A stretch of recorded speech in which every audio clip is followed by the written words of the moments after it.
तो कभी ये ख्याल आया है कि जब हम नहीं रहेंगे तो हमारी जिंदगी का असल हिसाब किताब क्या होगा? मतलब कौन होगा जिससे सच में फर्क पड़ेगा? ये सवाल थोड़ा गहरा है, लेकिन रॉबिन शर्मा की एक मशहूर किताब है who will cry when you die, वो इसी सवाल के आसपास घूमती है। हमारे एक श्रोता ने हमसे एक YouTube वीडियो स्क्रिप्ट शेयर की थी। वो book bytes by Ganesh channel के लिए बनी थी और इसी किताब का सार बताती है। ऐसा लगता है कि वो आजकल की जो भागदौड़ वाली जिंदगी है ना, उसमें शायद कोई संतुलन या गहरा मतलब ढूंढ रहे हैं, और वो जानना चाहते थे कि भाई इस किताब के जो सिद्धांत हैं क्या वो वाकई काम आ सकते हैं। तो आज हम उसी स्क्रिप्ट को पकड़कर रॉबिन शर्मा के बताए रास्तों को थोड़ा और गहराई से देखेंगे। मतलब ये सिर्फ अच्छी अच्छी बातें हैं या इनमें सच में दम है हमारी जिंदगी को बेहतर बनाने का? चलिए शुरू करते हैं ये पड़ताल। बिल्कुल।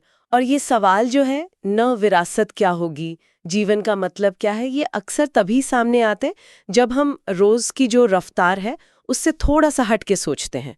और आज के ज़माने में जहाँ सब कुछ इतनी तेज़ी से भाग रहा है, मुझे लगता है ये किताब एक मौका देती है थोड़ा ठहरने का और खुद से ये ज़रूरी सवाल पूछने का।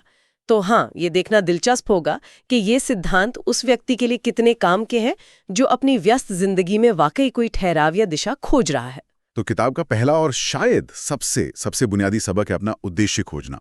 स्क्रिप्ट यही कहती है कि शर्मा मानते हैं कि ज्यादातर लोग मतलब बिना ये जाने जी रहे हैं कि वो यहाँ क्यों हैं, उनका असली मकसद क्या है। जैसे कोई जहाज हो बिना दिशा के समंदर में भटक रहा हो। ये सुनने में थोड़ा कठोर लगता है ना? हाँ, थोड़ा सा, पर शायद सच भी है कई मामलों में। और फिर वो कहते हैं कि पूरी तरह जीने के लिए खुद से पूछो, मैं अपने पीछे क्या छोड़कर जाना चाहता हूँ या चाहती हूँ। ये सिर्फ कोई बड़ा सपना देखना नहीं है, बल्कि अपने रोज के कामों को, अपने जुनून को अपनी अंदर की आवाज से जोड़ना है। स्क्रिप्ट में जिक्र है इसका कि ये पैसे या रुतके से कहीं आगे की बात है। उद्देश्य जीवन को दिशा देता है, ये तो समझ आता है, पर ये रोज की जो उलझने हैं उनमें कैसे मदद करता है? देखिए, ये एक बहुत अहम नुक्ता है।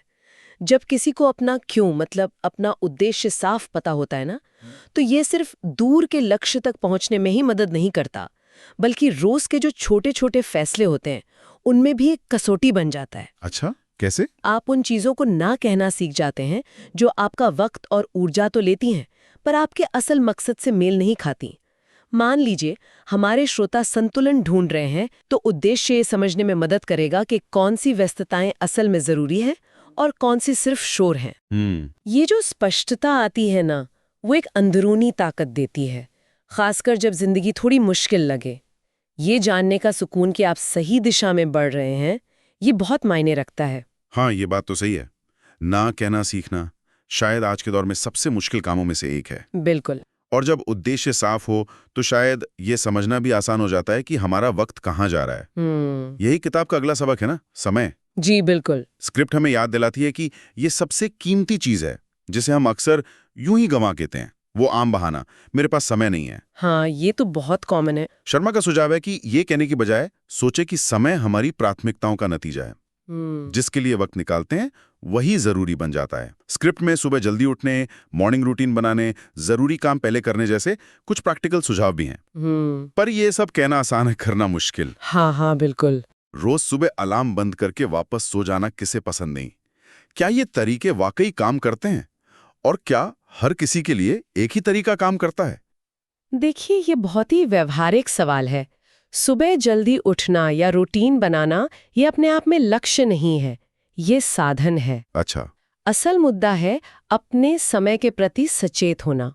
ये पहचानना कि कौन सी गतिविधियां आपकी ऊर्जा बढ़ा रही हैं और आपको आपके उद्देश्य के करीब ले जा रही हैं, और कौन सी गतिविधियां सिर्फ वक्त बर्बाद कर रही हैं। हो सकता है किसी के लिए सुबह जल्दी उठना काम करे, पर किसी और के लिए देर रात शांति से काम करना ज्यादा असरदार हो। हाँ, ये भी हो सकता है। महत्वपूर्ण यह है कि आप अपने समय के मालिक बने, ना कि उसके गुलाम।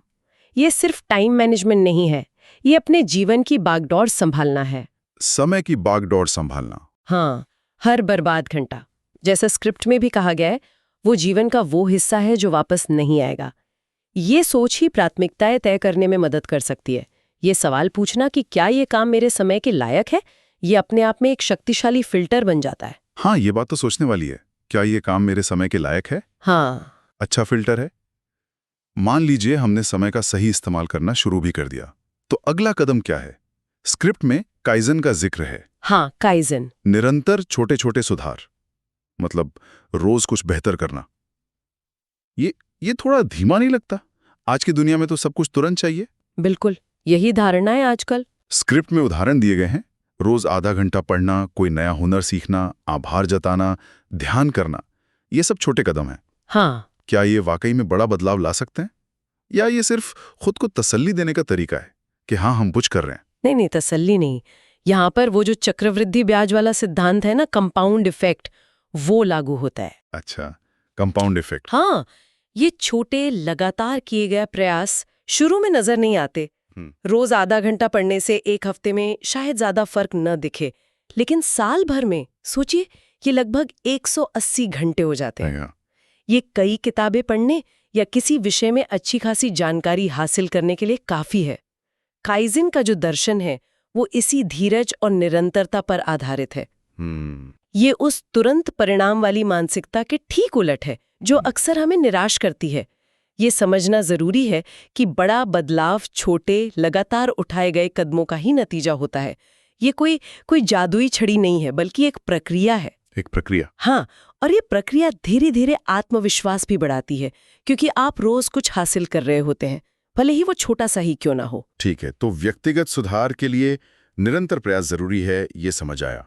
लेकिन इंसान तो अकेला नहीं रहता, सामाजिक प्राणी है। बिल्कुल। तो अकेले बेहतर बनकर क्या हासिल होगा? स्क्रिप्ट का अगला हिस्सा रिश्तों पर आता है। हाँ, रिश्ते। किताब कहती है कि जीवन के आखिर में पैसा, शोहरत नहीं, बल्कि हमारे रिश्ते मायने रखते हैं। प्यार जताना, परिवार के साथ वक्त बिताना, माफ करना, दूसरों की मदद करना। या फिर वही सवाल आता है, क्या मैं ऐसा इंसान बन रहा हूं जिसे लोग याद करेंगे? ये बातें सुनने में बहुत अच्छी लगती हैं, लेकिन क्या आज की भागदौड़ में, जहां लोगों के पास खुद के लिए वक्त नहीं है, दूसरों के लिए वक्त निकालना, रिश्ते निभाना मुश्किल नहीं हो गया है? सोशल मीडिया पर हजारों दोस्त हैं, पर असल में कितने हैं जिनसे दिल की बात कह सके? आपने बिल्कुल सही नस पकड़ी है। ये आज के समय की एक बहुत बड़ी दुविधा है, रिश्तों की संख्या बनाम उनकी गहराई। हाँ। रॉबिन शर्मा हमें यही याद दिलाते हैं कि सच्ची खुशी और सहारा गहरे अर्थपूर्ण रिश्तों से मिलता है, न कि सिर्फ जान पहचान बढ़ाने से। पर मुश्किल तो है। मुश्किल जरूर है, लेकिन नामुमकिन नहीं। ये फिर से वही बात आ जाती है, प्राथमिकताएं। क्या हम अपने व्यस्त शेड्यूल में उन लोगों के लिए जानबूझकर समय निकाल रहे हैं जो हमारे लिए मायने रखते हैं? क्या हम बातचीत सिर्फ काम की कर रहे हैं या दिल की भी? और माफ करना, जैसा स्क्रिप्ट में जिक्र है, ये सिर्फ दूसरे के लिए नहीं, अपने मन की शांति के लिए भी बहुत जरूरी है। सही कहा। ये रिश्ते ही है जो मुश्किल वक्त में हमारा संबल बनते हैं और खुशी के पलों को दोगुना करते हैं। इन्हें सींचना एक तरह का निवेश है, खर्च नहीं। रिश्तों को सींचना, एक निवेश की तरह देखना, हाँ, ये एक अलग नजरिया है। और शायद इसी से जुड़ा है अगला सबक, सादगी और सेवा। स्क्रिप्ट कहती है कि सुखी लोग अक्सर सादा जीवन जीते हैं। हाँ, सादगी। गैर जरूरी चीजों और मानसिक बोझ से मुक्त। ये थोड़ा अजीब नहीं लगता? आजकल तो ज्यादा चीजें होना ही सफलता की निशानी मानी जाती है। हाँ, ये आम धारणा तो यही है।